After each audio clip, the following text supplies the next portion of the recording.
We'll just jump into it. It's all good. This is casual. We'll officially go live. Um, Welcome everybody to Recreation 101. We are going virtual this time. We had some scheduling things going on. People getting ready for the holidays. Thomas was actually out at a wedding on the left coast, and so we said, hey, we want to get you guys this information. We may just need to do it virtually. So I did tell Thomas, I gave him a heads up earlier. It's kind of during the day, so I'm not going to drink a Sierra Nevada beer. I'll probably have one later, but I've got my yerba here. So I'm going to pop this open, get myself some excitement and caffeine. Also, and I'm doing this on purpose. You guys will probably know, but these are our sponsors, Black Coffee Roasting Company. I had a couple of cups of that earlier today. So if I start to kind of get fidgety, you'll know why. But anyway, welcome to Recreation 101. This is nutrition for an active life. I'll kind of introduce Thomas here in a little bit. This will round out our year of Recreation 101 sessions, which has been super fun, going through all kinds of topics. And it's been a blast just kind of sharing with people, hearing questions, learning what people are interested in, and kind of sharing some expertise and another opportunity to get people up, out, and moving. So real quick before we get into all the info, let me kind of share this presentation here. Again, another quick thank you to Recover. They're the presenting sponsor of the entire series. Of course, I'm rocking my Recover gear, 100% recycled. You can see it, Sierra Nevada Black Roasting Coffee Company and Yerba Mate. So thanks to everybody for supporting this and helping get you guys the information you need. So again, today's topics. We'll introduce Thomas, the man of the hour. No one wants to hear me blab. I don't have anything good to say anyway, but we'll get Thomas on here and explain a little bit of how we can kind of help. Especially leading into the holiday season. Just kind of tips and tricks for your nutrition, how you can kind of reach your goals, support kind of a holistic, healthy lifestyle. So anyway, there's your session topics. I'm not going to read them off. Y'all can kind of read them off yourselves and as we go into it. But without further ado, let me go to the next slide here. There he is, the man. There I am. Thomas has been a friend of Human Power Movement for a while here. Helped out of a bunch of events. Does some really, really cool stuff in the Charlotte area where we are based. We'll let him kind of explain some of that stuff. But performance coach, nutrition coach. This dude is always on the move. So he knows he knows what he's talking about. He knows what he's doing. He's literally, I don't want to blow up your spot, but literally, your brother is like a world champion, Paralympic sprinter, gold medal, all kinds of stuff. So Yeah. long story short, Thomas knows what he's talking about across all different fields. So we did put his email address up there too, if anybody has specific questions that they want to shoot over to Thomas after the fact. So I'll stop blabbing, but Thomas, if you don't want to just give a little quick background to everybody out watching, and Yes. and kind of we'll set the stage for what we're going to talk about here today. Cool. No, I appreciate it, man. Thanks for having me on. I know it's been a while since we talked about doing this, and it's nice to have it kind of come to fruition. But so I met you, about over a year ago now. Yeah. I was doing a ton of stuff out at run clubs, trying to just honestly make friends in the community, and the run club community was fun. So I did a lot of stuff out there. I did, if anybody watching remembers hearing about or even participating in Run Club Bingo, that was Yep. my kind of brainchild. I did one back in November of last year, which was awesome. Met a ton of cool people, such as yourself.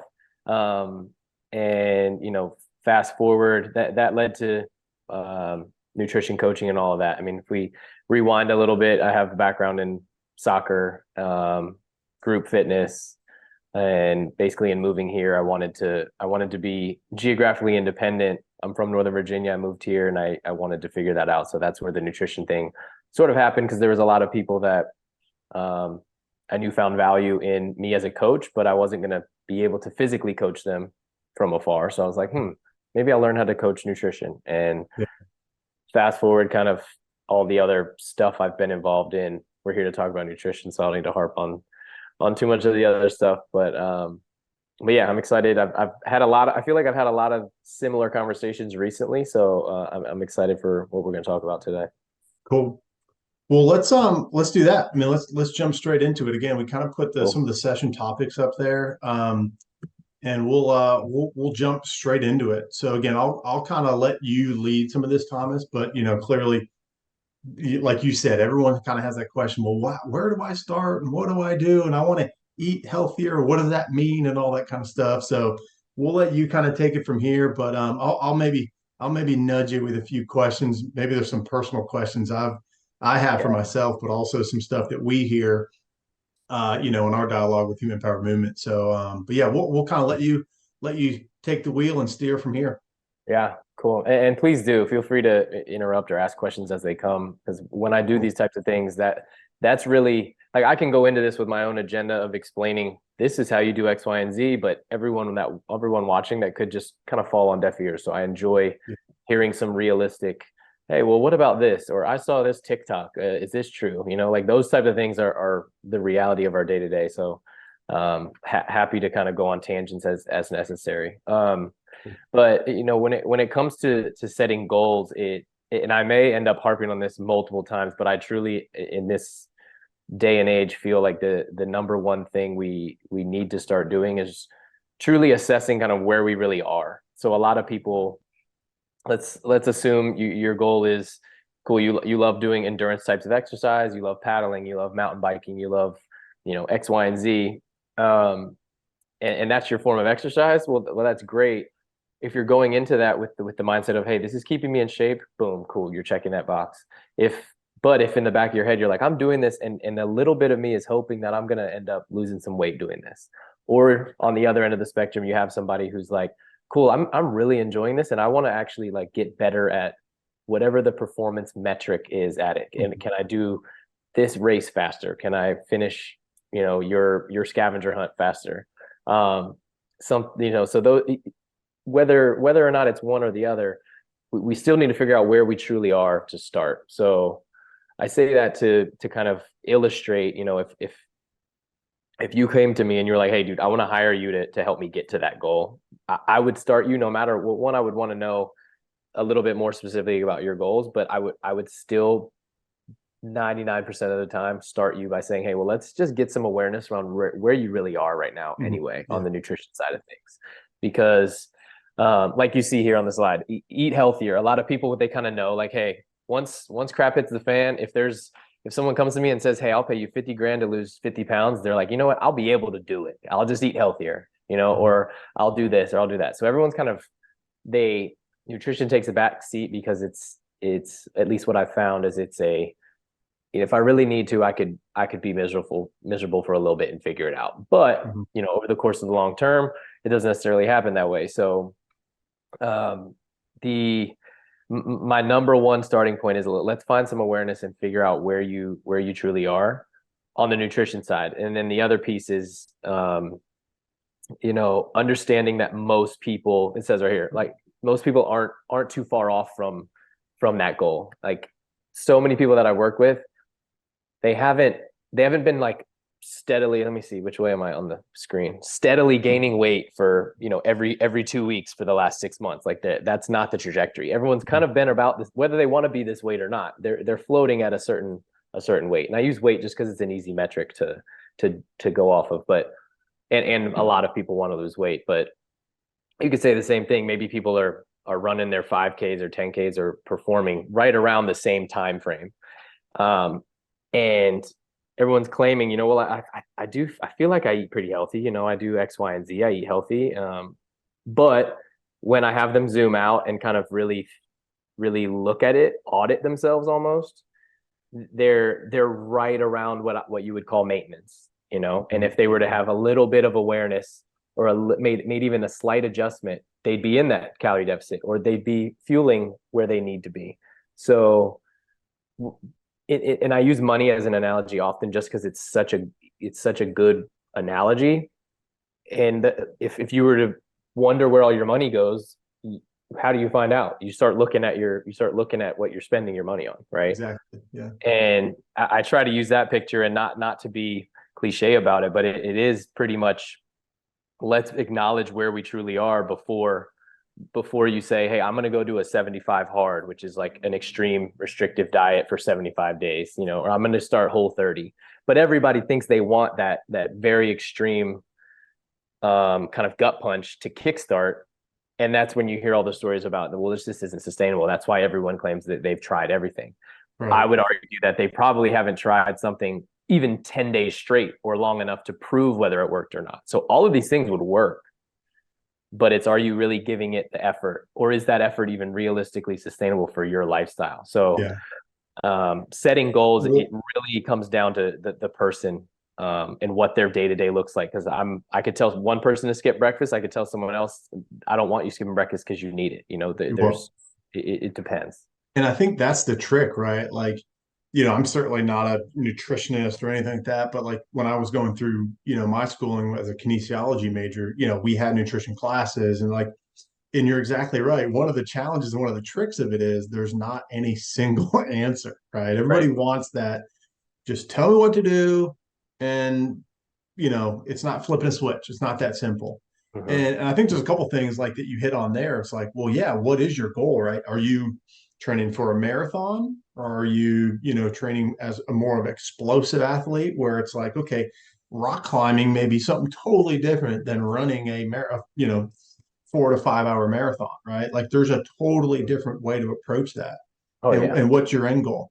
And then another thing you kind of mentioned there too is like, I think nowadays we hear a lot of the, the fad stuff, the quick fixes and all that kind of stuff. And this last bullet point here is keeping the long-term lifestyle habits in mind, right? And it's like, yeah, it's not sustainable, like you said, to stay on a highly restrictive diet forever. You just can't do that, right? So at some stage, if you come off of that diet, then you likely will fall back into, what you've done in the past. So I don't know. I'm kind of reiterating what you're saying, but there's just so many different variables in play that it's not and that's simple, stupid nutrition, right? Keep it simple. It doesn't need, but don't make it over complex, and just make some simple, easy adjustments. Yeah.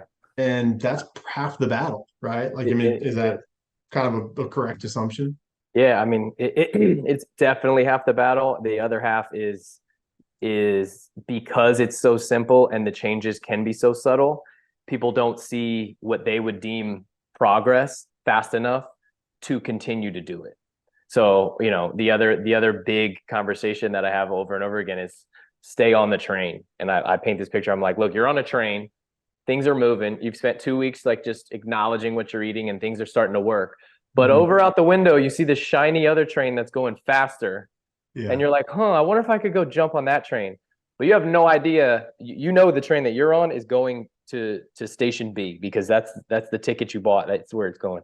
You have no idea that train's about to make a U-turn up ahead, but it's flying.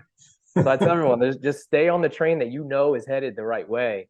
Yeah. And just trust the process. And your point about rock climbing, something kind of jumped in my head about that. Something as skilled as rock climbing, that would be something where I may be having a conversation about like, hey, is it really your nutrition that I think you need to worry about? Like your nutrition, and you may have not brought this up for this point, but it's a good kind of thing, that the way that I think is for things that are more skilled.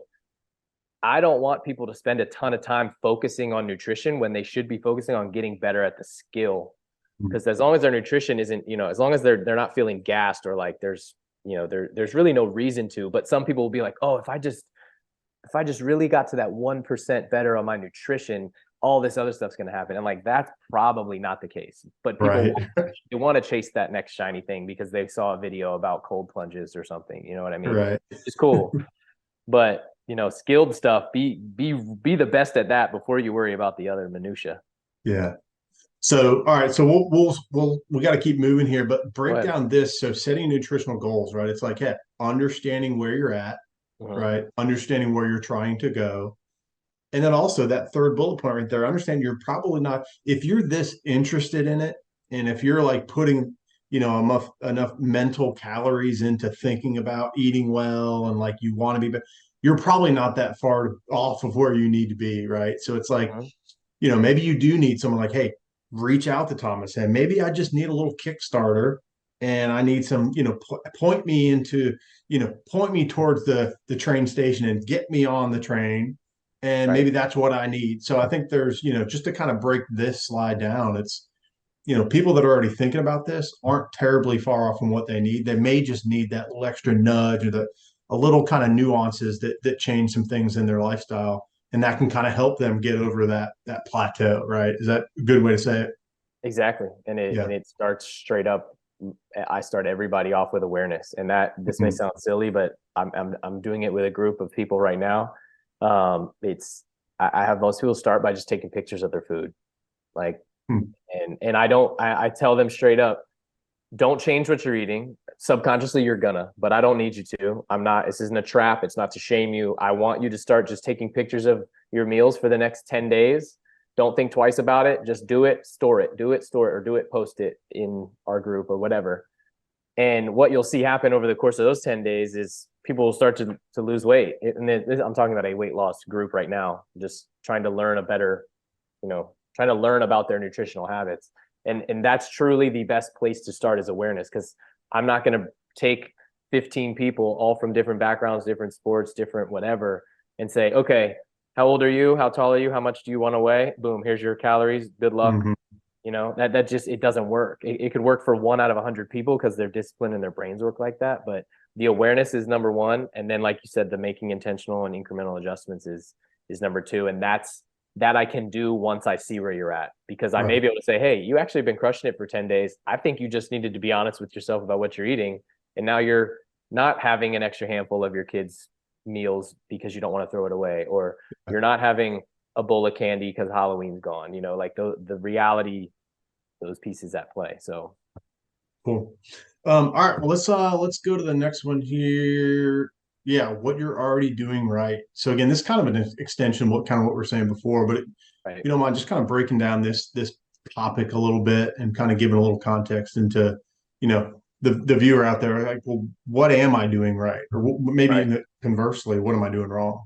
Right. That's so I like using this point to remind people, like, we can easily, and again, go off on this nutrition tangent, because we don't want to just be honest with what we are doing right, or what is glaring us in the face as an issue. It's like, well, it's my nutrition, whatever.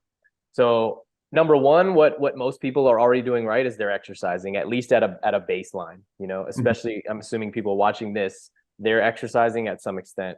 And when someone comes to me and says, hey, I want to lose weight, or hey, I want to perform better, um, I want to make sure that they at least have a baseline level of exercise, because I've been burned in the past by my own doing of what, come one, come all. I can help you do everything. You tell me which one you want to work on first. You want to get in your exercise routine or your workout routine?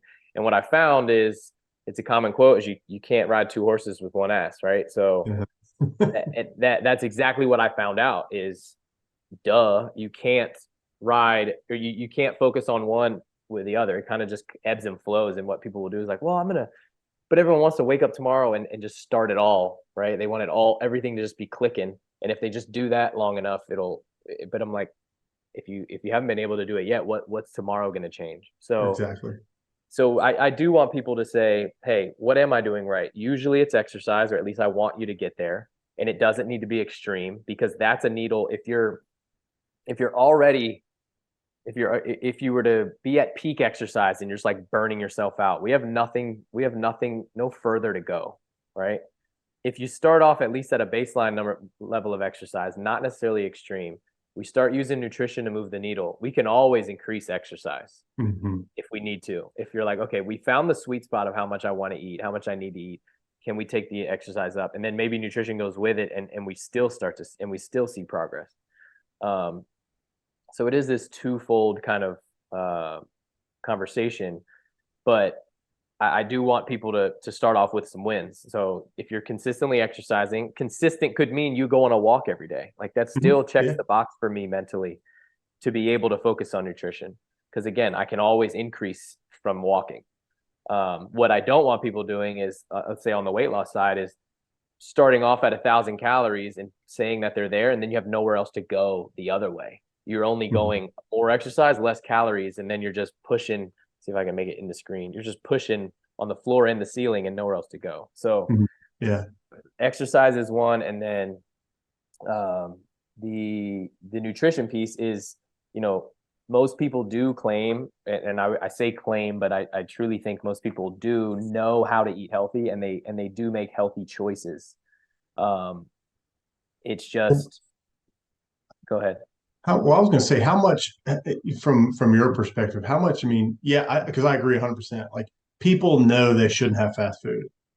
People know that, eating dark leafy greens, fruits, vegetables, whole food, like, people know that. But it's challenging to where there's almost like this, greenwashing on the what's healthy, right? Like, everybody throws a healthy tag or a label on something, even though it's not. I'm making up, muffin generally sounds healthy, but if you look at the calorie content of something, it's like, well, that muffin is like 3 servings, and each one of those servings is 350 calories. But muffins are generally known as healthy, right? So how much of that is a challenge when you're kind of working with folks of saying, hey, people think they're being healthy, and they're trying to do the right things, but they're kind of running into this buzzsaw. Did you see that as a major challenge? For sure. And I think it still runs down the same track as, okay, let's be aware, let's acknowledge and be aware of what we're eating. And then, so let's say in a perfect scenario, we spend 10 days or 2 weeks, I'm just collecting pictures of your food, understand kind of where you're at. Then I can go in and look at them, and I'm saying, okay, I'm noticing this, I'm noticing that. And again, most of it ends up being relatively healthy stuff. And like you're saying, could be a muffin for breakfast. Now, since I'm talking to human powered movement and people that are burning, need carbs to be able to do endurance stuff, maybe a muffin at breakfast is cool. If I'm talking to a soccer mom who sits all day and is trying to lose weight, a muffin probably ain't helping her that day. But I'm not going to just come out and say, don't eat that muffin. I want to give her the tools to realize, oh, maybe that muffin isn't what I thought it was, right? And then we can have the conversation about, okay, cool, you came to that conclusion instead of me. Or if she swears by that muffin, why do I need to take it away? I could find I could find a way to make it make sense somewhere else. Exactly. So that's why it's always this puzzle, and it's fun for me to take an excuse from somebody or a reasoning from somebody and figure out the answer. So but it comes from awareness. And then once we get the awareness, I do have people start tracking their food. I'm like, let's start throwing it into my fitness pal. Let's see what these numbers are worth, the same way you track your money. And let's find out if you're even ending up eating too much or not, before I start saying, oh yeah, absolutely, that's a terrible breakfast, whatever. Maybe you can eat a terrible breakfast because you skip lunch every day because of the way your day is. And it would stress you out for me to say, dude, pack your lunch. You need to eat a healthier lunch. But that just absolutely could not happen in your day-to-day life. I'm not going to have you do that. It can be that can be counterproductive pretty easily. Exactly. So it's a double-edged sword. And it's why, sure, initially when I first got into coaching, I'm like, I figured it out. It's calories in, calories out. I find out what someone's, what they burn on a daily basis, do some math and say, here's your number, go for it. And then I realized, that's not coaching. Anyone can Google that. There's going to be AI that creates that for you. That's not helping. That's not me navigating your specific situation and saying, this is how it can work for you. And it's hard to do it until it doesn't. It's hard to personalize that. Yeah. AI is not going to personalize something to the extent that it needs to be done. Interesting. All right, everybody, we're going to take a quick break from our session. Hopefully you've learned a thing or two so far, but we are here at Recover HQ with Recover founder and president Bill Johnson. Wanted to throw a quick thanks to them for supporting Rec 101 and also being able to bring this to you on YouTube. So Bill, thank you for supporting this and for doing what you're doing. Tell them a little bit about Recover, if you don't mind. Well, thanks for putting it on. We hope everybody's enjoying the programming. A big reason why we want to support things like this is because we're a mission-driven company. We've always aimed to educate and inspire people to be better stewards of the environment. feel like one of the best ways to do that is to get outside and experience the outdoors yourself. Yeah. So yeah, we hope everybody's enjoying it and finding a reason to continue to protect this place we all call home. Well, that's exactly right. And let's get back to the action. We've got to figure out how we can get outside and get active and just enjoy life a little bit more. So stay tuned.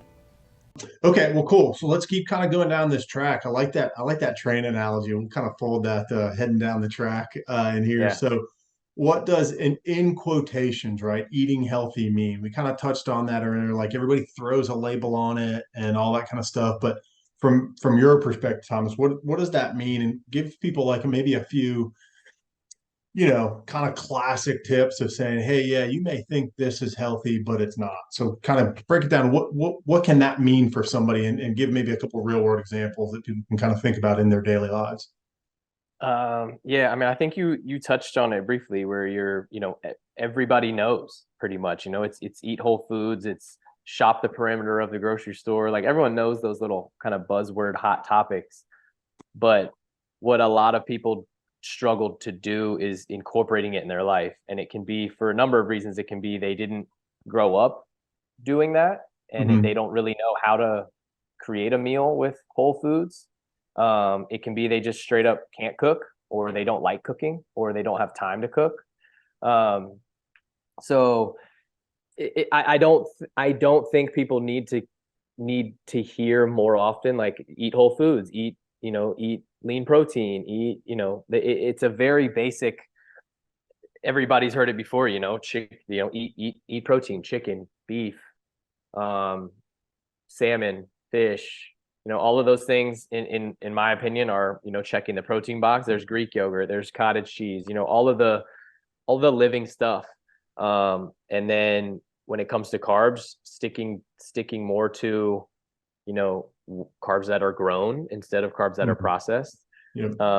And then, fruits and veggies, like I'm a big advocate for berries, and I have a list somewhere. I wish I had pulled that up because I could give you like a verbatim list, but it's not, it is simple, and there isn't one secret thing that someone's leaving out of their specific diet that is going to change everything. It's finding a way to incorporate it for you. But with the way the world is, convenience is huge, and we're pushed marketing wise to go with what's convenient, and the marketing gets so good that they put an organic label or a high protein label on a bar that's equivalent or even worse than a Snickers bar, so like the marketing skews our mindset of that. And I could talk all day on how people just get tricked when they're shopping in the grocery store. Yeah.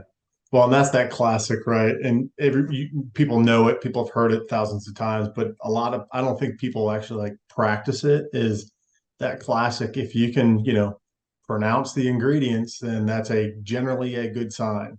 And I think this is one thing, even for me personally, that I need to remind myself is, again, I kind of grew up in this world and my education is in this world, but I need to do a better job of practicing that on a daily basis, right?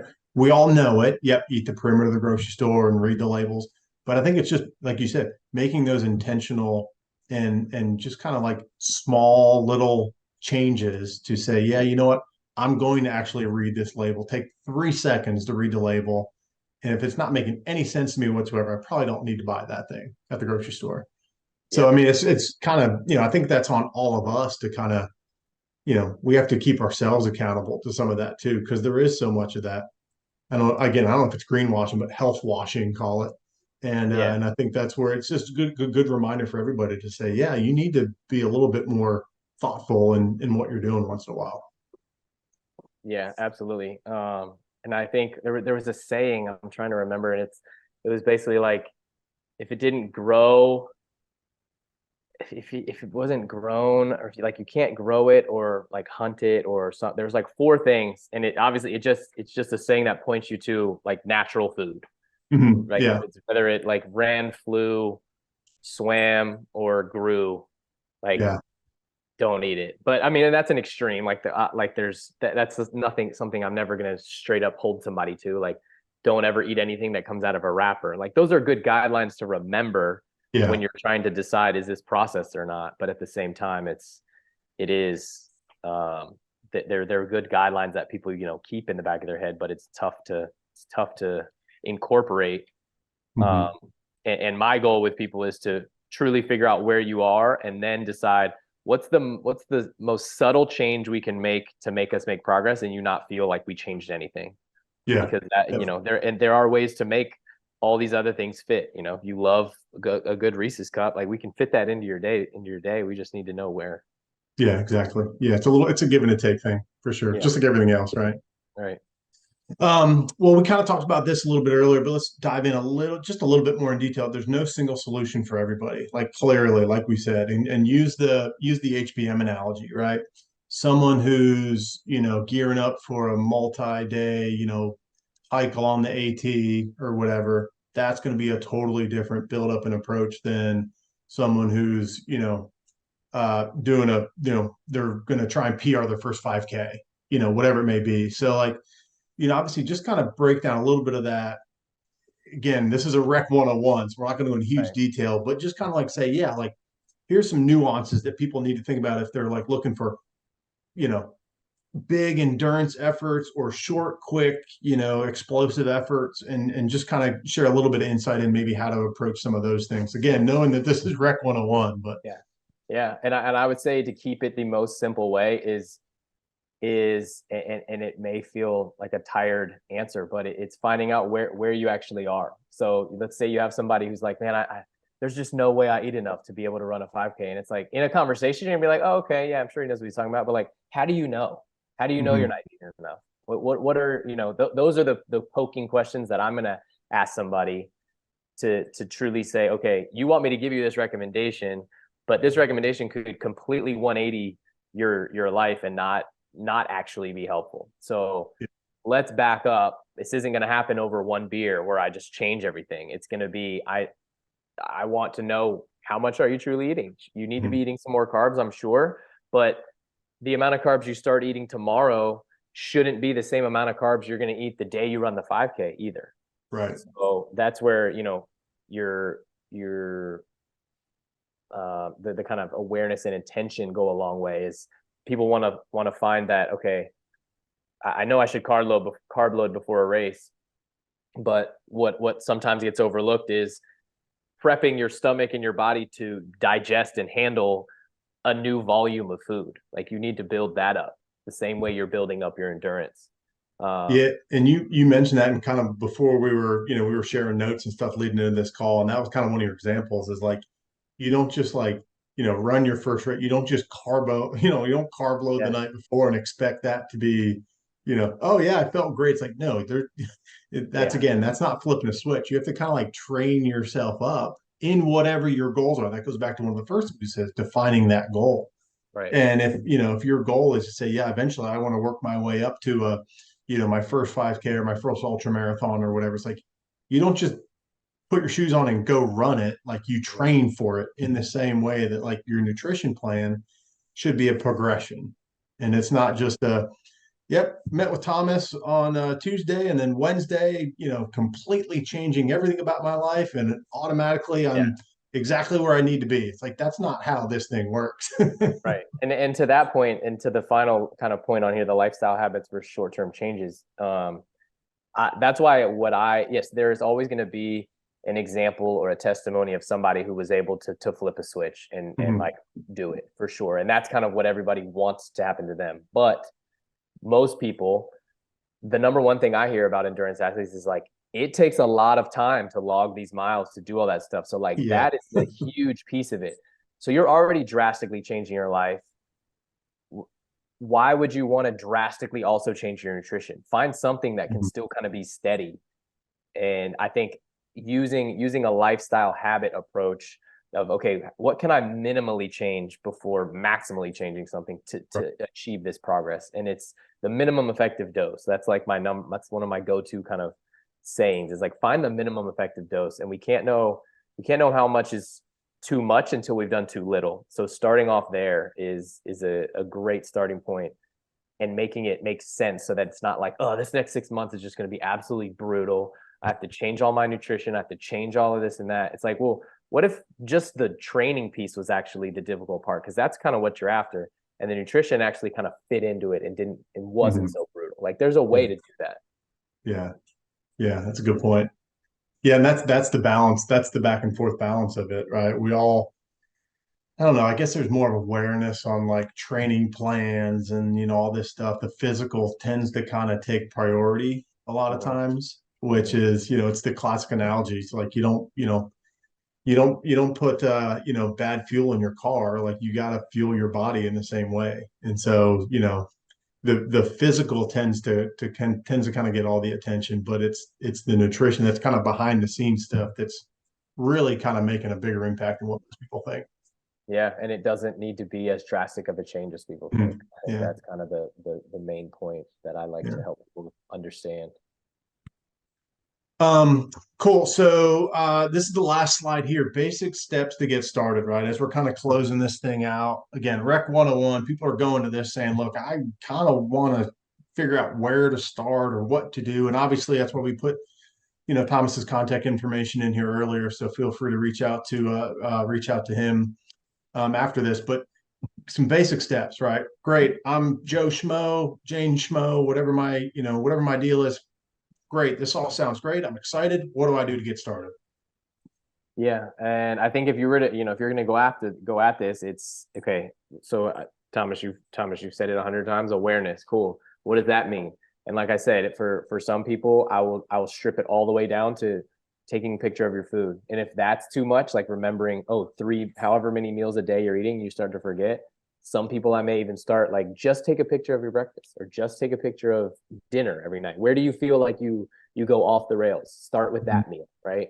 That then evolves into taking pictures of everything. That then evolves into, all right, let's start tracking it. Still not changing anything. I just still want to know what's going on, right? And there's some subconscious stuff that happens because you're just being aware and holding yourself accountable. But that turns into kind of tracking. And then, boom, we say, okay, now that we've done this for about 3 weeks, what has changed physically, mentally, sleep, your performance, all of those things? What has changed? If anything, are things working? Is it the way we want them to change? Cool. Maybe we don't need to make a lot of adjustments. We can just tweak some things here and there. But that's where you first make your first actual like adjustment is, okay, I've been honest about what I've been intaking. I've been kind of aware of it. How have I felt? What's changed up or down, positive or negative? Now we adjust something. And that could be, okay, we set a calorie goal, not even a macro goal, just calories. Like, okay, you've been eating at about this number. Maybe we try this, either higher or lower. Make sure you do that though for the next 2 weeks. So we have a good sample size to prove whether that's a good number for you or not. So it's this long, progression. And that's where I'd start everybody. Cause then from there it can go, you can go, I'm struggling with this, I'm struggling with that. And it's like, okay, now we can get specific. Yeah. So it's kind of understanding that foundation first, and then cool, where do we want to go with it from there? Which obviously then at that stage, like we said, that's where it starts to get very personalized because that's what it needs to. So yeah. Well, cool. Well, we got I think we got about 30 seconds left here. I think that's our last slide. So Thomas, thank you, man. What like I said, we'll have your contact information is in the front of this stuff too. I know I may hit you up with a couple of questions myself. So if your inbox gets flooded after this, don't be surprised if a few of them are from me as well. But yeah, if anybody best way to reach out to you, anything other than the email, just kind of a quick shout out here as we close things up. Yeah, we can start there, man. I appreciate you having me on, and I'm an open book. Happy to answer any questions. I'll be straight up and honest with everybody. I have anything to sell, really. So awesome. I'm happy to help. Well, cool. Well, Thomas, thank you very much for your time, and all you viewers out there. Thank you. All right, thank you guys for tuning in. Hopefully, you've learned a couple things from today's Recreation 101 session. Before we sign off, we are here at Recover HQ with Bill Johnson of Recover. Huge thanks once again for them to support this whole series, as well as give you the tools, knowledge, and understanding to get out and enjoy nature in different ways. Yeah, well, first off, thank you for putting this on in Human Power Movement. But thanks to all of you who participated and took part in Outdoor Rec 101. Being the title sponsor is really important to us as a brand. As we talk a lot about sustainability, we really think of it as really the constant pursuit to do better. We're always trying to improve our systems, the way we do things, and just give more people access and exposure to do things the right way. And we feel like Outdoor Rec 101 really speaks to that. So we're really excited for all these new outdoor enthusiasts who've completed the class, and look forward to seeing you guys out there. So thanks again for putting it on, and thanks to all of you for participating.